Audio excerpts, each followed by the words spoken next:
Alright guys, how's it going? Welcome back. Today I'm going to run through the top 10 first cars that you can buy for under £3,000. I've tried to keep this list quite interesting.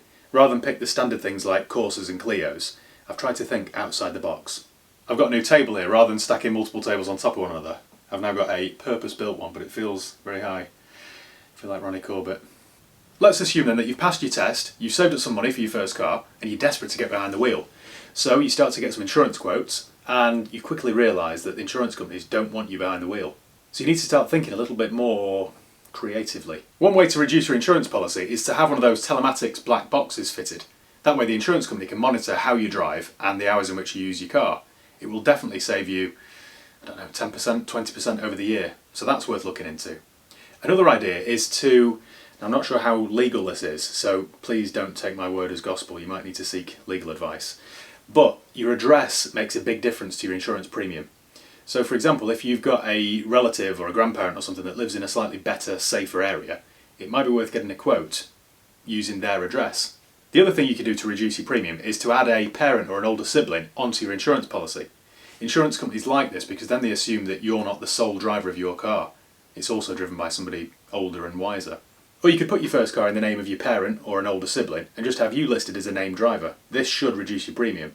But again, make sure you get some legal advice. Don't take my word for it. I don't want you to get in trouble. Anyway, on to my top 10 first cars for under £3,000. So, first up, the Kia Proceed. Now, I've had loads of these over the years, and I think they're a really good car. They look sporty because they're a 3-door. They make a 1.4 petrol or a 1.6 petrol. They also do a 1.6 litre diesel. They're very reliable cars. The 1.4 might be a bit more insurable for you. They look good, they're very reliable, they're well made. The dash might creak, that seems to be quite a common issue. Every Kia Ceed or Proceed or Rio I've ever had has had a creaky dash, which does get a bit annoying. But you can drown that out, because they all come with an auxiliary input jack and a USB point. You can pick these up for well under £3,000. The engines are all chain driven, so there are no cam belts to worry about. And you could do far worse, honestly. Number 2, the Volvo C30. These are interesting cars, I think they're great looking. They do a 1.6 litre petrol or a 1.6 litre diesel. Now you're probably best with the 1.6 litre petrol because they're far less complicated. They're incredibly stylish and well finished, and they all have an auxiliary point too. If you can find one with Volvo's premium audio, the sound quality is superb. The other good thing is your parents will like it too, because they'll know the fact it's a Volvo, it's a very safe and sturdy car. These are available for well under £3,000. I wouldn't be put off by high mileage examples because if anything can do the miles, a Volvo can. And if you try and opt for one with a winter pack, then you'll get heated seats as standard. Number 3, the Citroen DS3. Citroen DS3. I don't usually recommend French stuff on account of them being a bit mad, but the DS3 is actually a very good car.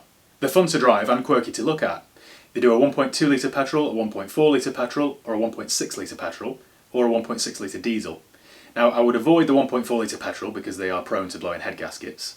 But the 1.2 and the 1.6 are very good engines. That's generally speaking, of course. In addition to that, they're all cheap to tax and they all have Bluetooth. So you could do far worse. Number 4, the BMW 1 Series. You might have heard me mention on this channel before that I'm not a big fan of the BMW 1 Series. But as a first car, they're still quite interesting. You'll assume that because it's got a BMW badge on the front, that the insurance premiums will be ridiculous. But that often isn't the case. For example, they do a 1.6 litre petrol, and that should be quite insurable. I'd avoid the very basic ES models because they're about as well appointed as a tube station toilet. But if you go for something like an SE, then that should be fine. And they're rear wheel drive. But maybe don't tell your parents that. Number 5, on a similar vein, the Audi A3. They do a 1.4 litre petrol or a 1.6. Now you want to try and look for one post 2006 with the big grille because they look far better. Preferably a 3-door because it just looks sportier. Both of those, the 1.4 and the 1.6, ought to be perfectly insurable for a first-time driver. I've sold loads of these over the years to first-time drivers, and what always amazes me is that sometimes even the 2-litre turbo diesel can be cheaper to insure than something like a 1.2 Corsa or Clio. I guess this is because statistically they're involved in fewer accidents than Clios and Corsas, so the premium should be cheaper. It's definitely worth getting a quote on something like that before you completely discount it. Next up, number 6, the Fiat 500. Don't laugh now because what I'm suggesting requires a little bit of creativity. What I'm suggesting you do is buy a Fiat 500, just a basic one, for about £2,000, and then spend your change making it look like an Abarth. So, Abarth wheels, stripes, coloured wing mirrors. You could completely transform your standard 1.2 pop into an Abarth replica. I think that would be a really cool first car. If you're looking to buy one, make sure there are no oil leaks because the sump pans are about as thin as tracing paper. Make sure the cam belt's been done and make sure the gearbox doesn't whine. They're the most common issues. Also make sure the odometer readout isn't flashing because that's indicative of a ECU problem usually. But they're cheap to insure, cheap to tax, cheap to run, so you could really do far worse. Next up, number 7. Now this one is 3 in 1. It's the Skoda Fabia, VW Polo and the Seat Ibiza because they're all based on the same platform. They're all available with a wide range of engines starting at a little 3-cylinder 1 litre, which should be quite cheap to insure, and they're reasonably well built. I think any of those would make an interesting first car, especially something like a Skoda Fabia Monte Carlo edition, because they just look cooler. Plus they've been making them for decades, so there really is something to suit all budgets. Next up, number 8. Now this one is quite conventional. It's the Ford Fiesta. For £3,000 you'll get a nice high-spec low-mileage Mark 6, one of those post-facelift ones with the bug-eye headlamps. They're great cars. Or you'll get a higher mileage, lower spec Mark 7, and they're even better. They're good to drive, quite reliable, quite insurable, cheap to repair when they go wrong. You need something like the 1.25 petrol, because that should be the cheapest to insure because that's the slowest.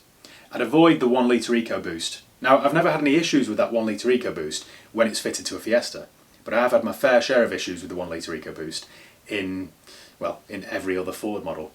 So I would say, just to avoid headaches, then go for the 1.2 or the 1.4. Now, on to number 9, the Suzuki Swift. You want to go for one from 2005 onwards, you know, that mini replica shape. It won the European Car of the Year award back in 2005, and it's not hard to see why. They're great cars. Just make sure the gearbox doesn't whine, and make sure there isn't a thrust bearing noise coming from the clutch, and you should be fine.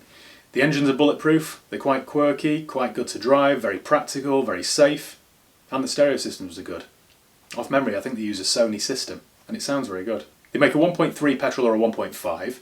Now both should be quite reasonable to insure, but you're probably better off going for the 1.3 because that should be cheaper to run.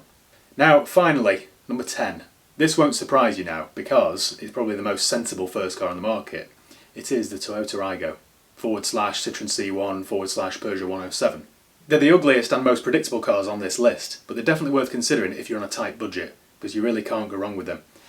They're cheap to tax, cheap to run, cheap to insure. Parts are cheap and readily available.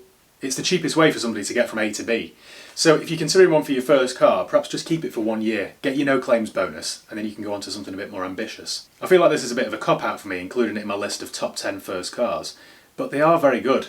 If you get one in black, you can stick a set of alloys on it, and that way it'll look marginally better from the one that your grandmother drives.